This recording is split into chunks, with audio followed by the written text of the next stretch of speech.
Sir Ravikant जी, बहुत नज़दीक से आप देखते हैं प्रोफेसर साहब राहुल गांधी की राजनीति को। ज़रा आपसे समझना चाहता हूं, और आज के दौर में जब राहुल गांधी डोजो यात्रा शुरू कर रहे हैं तो इसके आपके हिसाब से ये क्या ये यात्रा भी उसी तरह से हिट नज़र आने वाली है? और बहुत इंपॉर्टेंट बात यहाँ कह रहे थे पंकज जी कि 14 से 18 साल के बच्चों को, और ये एक उम्र होती है जहाँ इस ऐसे खेलों के प्रति जो आकर्षण है वो ज़्यादा होता है बच्चों में, और उनके बीच राहुल गांधी का पहुंचना ज़रूर कुछ ना कुछ इसके सियासी मायने भी ढूंढे जाएंगे।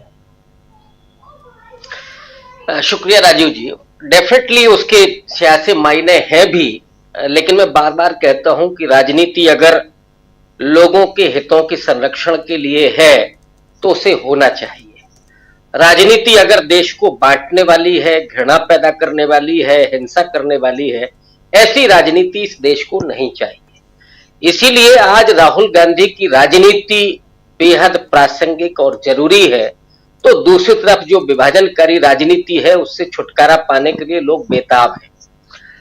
दूसरी बात यह है कि राहुल गांधी के जो आप चित्र दिखा रहे हैं, जरा मोदी जी से पूछिए बेचारे क्या करेंगे।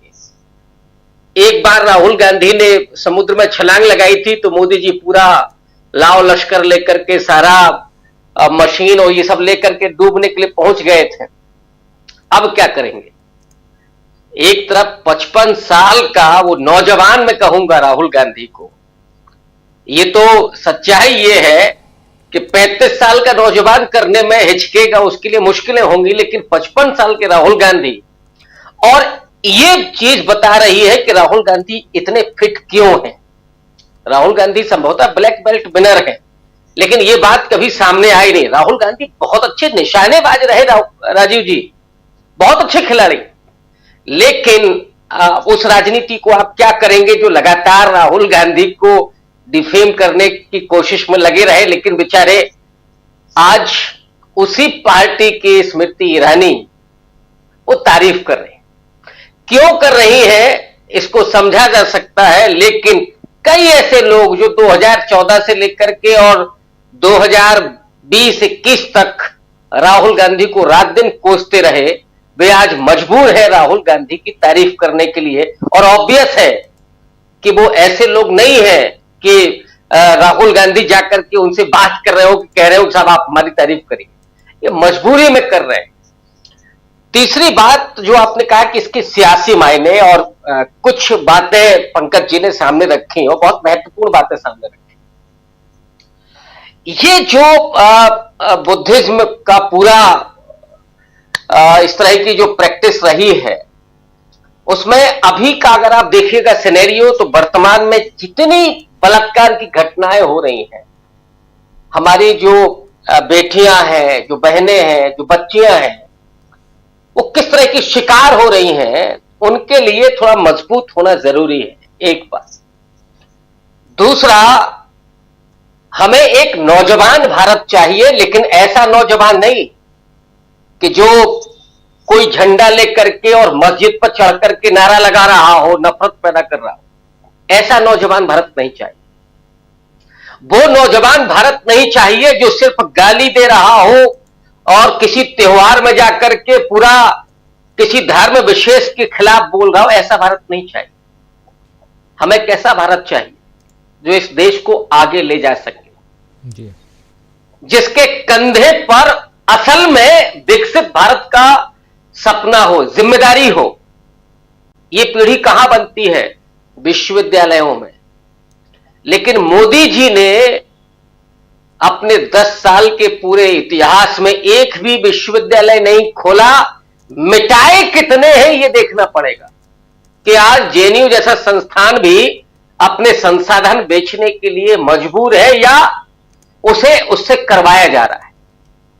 आपने एजुकेशन को कितना महंगा कर दिया, ये सारी, ताकि जो गरीब है, जो लोअर मिडिल क्लास का बच्चा है, वो सपने ही ना देख सके। तो एक ऐसा भारत जिसे फौलाद बनाना है, जिसे मुकाबला करना है चाइना का, पाकिस्तान से मुकाबला नहीं करना है। ये तो आजकल बांग्लादेश से मुकाबला करवा रहे हैं भारत का। बांग्लादेश तो छोड़िए, वो लक्षद्वीप के पास में मालदीव से मुकाबला करवा। भक्त मंडली का आप क्या करिएगा, इनका आईक्यू लेवल कभी कभी सोच करके हंसी आती है। हम मुकाबला करने के लिए निकले थे अमेरिका से, चाइना से, और भक्त लगे हैं कि सामने नहीं, हमारा मुकाबला तो मालदीव से है, पाकिस्तान से है। पाकिस्तान एक संप्रभु राष्ट्र है और नो डाउट कि हम सारे उन राष्ट्रों का सम्मान करते हैं, लेकिन हमारा कोई मुकाबला नहीं है उसके साथ। हम तरक्की में, एजुकेशन में, डेवलपमेंट में हमारा मुकाबला चाइना से होगा, लोकतंत्र में हमारा मुकाबला अमेरिका से होगा, यूरोप से होगा, ऐसे देशों से होगा। लेकिन मोदी जी ने जो दिखाया वो वही कि नफरत, आप पाकिस्तान में कितनी अच्छी नफरत है, बस उसका मुकाबला आप कर लीजिए। राहुल गांधी आज के भारत की राजनीति में, राजीव जी थोड़ा हो सकता है कि मैं अतिशयोक्ति करूं, लेकिन सच्चाई यह है कि नेहरू के बाद एक ऐसी राजनीति जिसमें इतना विकट संघर्ष भी है। इंदिरा जी की हत्या हुई, लेकिन इतना स्ट्रगल उनके हिस्से नहीं आया था। राजीव गांधी प्रधानमंत्री बने, उनकी हत्या जरूर हुई, लेकिन इतना स्ट्रगल उनके हिस्से नहीं आया। राहुल गांधी को जरा आप पिछले 10 साल में देखिए तो बरबस आपकी आंखें भर आएंगी कि क्या क्या सहना पड़ा है राहुल गांधी को। अपने व्यक्तिगत हित के लिए राहुल गांधी को क्या, जो लोग कहते हैं, वो अभी कंगना का बयान था, हालांकि उनको इतना गंभीरता से कभी लेना नहीं चाहिए। उन्होंने कहा कि राहुल गांधी सत्ता के लिए कर रहे हैं काम। राहुल गांधी को सत्ता चाहिए होती तो पिछले 10 साल राहुल गांधी के पास थे। 2004 में मौका था, 2009 में तो हम सब लोग पढ़ रहे थे अखबारों में कि राहुल गांधी को प्राइम मिनिस्टर बनाने के लिए कांग्रेस के तमाम लोग, खुद प्रधानमंत्री मनमोहन सिंह चाह रहे थे कि वो प्राइम मिनिस्टर हो, लेकिन राहुल गांधी ने एक मंत्रालय तक नहीं दिया। राहुल गांधी सत्ता की नहीं, सत्य की राजनीति कर रहे हैं। और वो आज के समय का सत्य क्या है, आप गांधी जी के संदर्भ में सत्याग्रह भी कह सकते हैं, लेकिन राहुल गांधी में जितने गांधी हैं उतने ही नेहरू भी हैं, उतने ही अंबेडकर भी हैं। और उस लिहाज से चाहे धर्म का विषय हो, चाहे जाति का विषय हो, इन दोनों ही मुद्दों पर, किसानों का मामला हो या मजदूरों का, और ये जो आप दृश्य दिखा रहे हैं इसका सीधा पॉलिटिकल असर नॉर्थ ईस्ट पर भी होने जा रहा है। मणिपुर में जो राहुल गांधी ने देखा, हम में से कोई नहीं चाहेगा कि इस देश का कोई व्यक्ति ऐसे दृश्य देखे। हम बेबस हैं आज इस तरह के दृश्य देखने के लिए, इस तरह की घृणास्पद टिप्पणियां पढ़ने के लिए, और तमाम लिंचिंग जैसी तमाम कोशिशें देखने के लिए अभिशप्त हैं।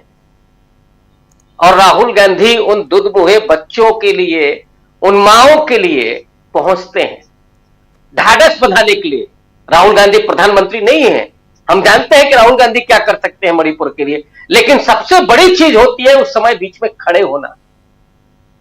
मणिपुर जो जल रहा था, शायद मैं समझता हूं कि इसमें बहुत कुछ अंतर आया राहुल गांधी के 2-2 बार जाने के बाद, लेकिन लानत है ऐसे प्रधानमंत्री पर जो 10 साल से है, पिछले 1-1.5 साल से मणिपुर जल रहा है, लेकिन कभी उन्होंने ये कोशिश नहीं की कि हम जाकर के उन बहनों, उन बेटियों को थोड़ा सा ढाढ़स दे दें।